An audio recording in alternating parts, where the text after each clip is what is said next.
শুক্রবার থেকে শুরু চিংড়িঘাটা মেট্রোর কাজ, বদল ট্রাফিক রুটে। কলকাতার বহু প্রতীক্ষিত নিউ গড়িয়া থেকে বিমানবন্দর মেট্রো প্রকল্পে অবশেষে জট কাটতে চলেছে। চিংড়িঘাটের মাত্র 366 মিটারের কাজ ঘিরে দীর্ঘদিন ধরে রাজ্য সরকার ও মেট্রো কর্তৃপক্ষের মধ্যে টানাপোড়েন চলছিল। তবে রাজ্যে পালা বদলের পর সেই কাজ সম্পূর্ণ করতে উদ্যোগী হয়েছে সরকার। আগামীকাল শুক্রবার রাত 8টা থেকেই শুরু হচ্ছে কাজের প্রথম পর্যায়, চলবে সোমবার সকাল 8টা পর্যন্ত। এই সময় চিংড়িঘাটা ও বাইপাস সংলগ্ন এলাকায় যান চলাচলে একাধিক বিধিনিষেধ জারি করা হয়েছে। উল্টোডাঙ্গাগামী বাইপাসের মূল রাস্তা বন্ধ রেখে যানবাহন ঘুরিয়ে দেওয়া হবে এনএক্স হোটেলের সামনে তৈরি সমান্তরাল রাস্তা দিয়ে। এছাড়া চিংড়িঘাটা থেকে নিকোবর গামী একমুখী ফ্লাইওভার বন্ধ থাকবে। হাটকো মোড় থেকে কোনো পণ্যবাহী গাড়িকে বাইপাসে ঢুকতে দেওয়া হবে না। দ্বিতীয় দফার কাজ হবে 22 মে শুক্রবার রাত থেকে 25 মে সোমবার সকাল পর্যন্ত। সেই সময় একইভাবে যান নিয়ন্ত্রণ করা হবে বলে প্রশাসন সূত্রে খবর। দীর্ঘ প্রতীক্ষার পর এই কাজ শুরু হওয়ায় দ্রুত বিমানবন্দরের মেট্রো পরিষেবা চালুর আশাও বাড়ছে শহরবাসীর মধ্যে।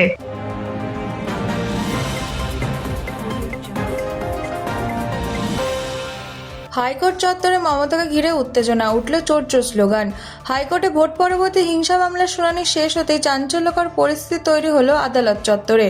আদালত থেকে বেরোনোর সময় প্রাক্তন মুখ্যমন্ত্রী মমতা ব্যানার্জিকে ঘিরে বিক্ষোভ দেখান একদল মানুষ। অভিযোগ, তাকে লক্ষ্য করে ওঠে চোর চোর স্লোগান। মুহূর্তের মধ্যে উত্তেজনা ছড়িয়ে পড়ে আদালত চত্বরে।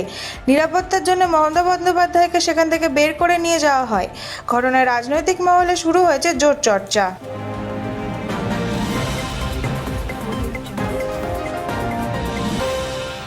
শপথে হোঁচট, বিধানসভায় বাইরন বিশ্বাসকে পথ দেখালেন মুখ্যমন্ত্রী। বিধানসভায় শপথ গ্রহণ পর্বে নজর কাড়লেন নবনির্বাচিত তৃণমূল বিধায়ক বাইরন বিশ্বাস। তার নাম ঘোষণার পর আসন ছেড়ে এগোতে গিয়ে খানিকটা বিভ্রান্ত হয়ে পড়েন তিনি।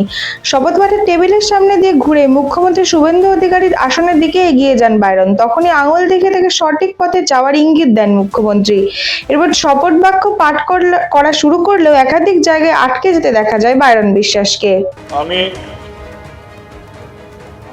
বাইরন বিশ্বাস পশ্চিমবঙ্গের বিধানসভার সদস্য নির্বাচিত হইয়া ঈশ্বরের নামে শপথ করিতেছি, সত্যনিষ্ঠা সহিত প্রতিজ্ঞা করিতেছি যে বিধি দ্বারা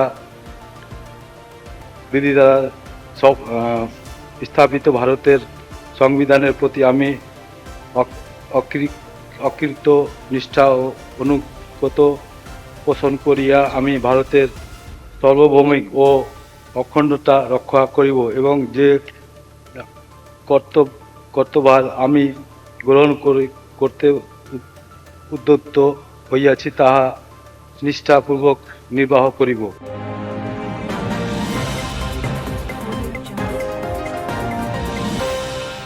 স্কুলে ফিরছে বন্দে মাতরম, ঘোষণা মুখ্যমন্ত্রীর।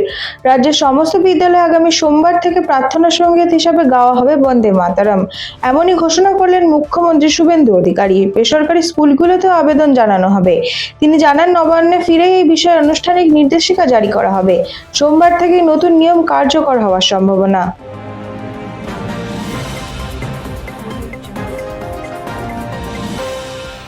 মা ক্যান্টিনে এবার মাছ ভাত, দিলীপ ঘোষের মন্তব্যে জোর জল্পনা। রাজ্যের জনপ্রিয় মা ক্যান্টিন প্রকল্পে এবার কি যুক্ত হতে চলেছে মাছ ভাত?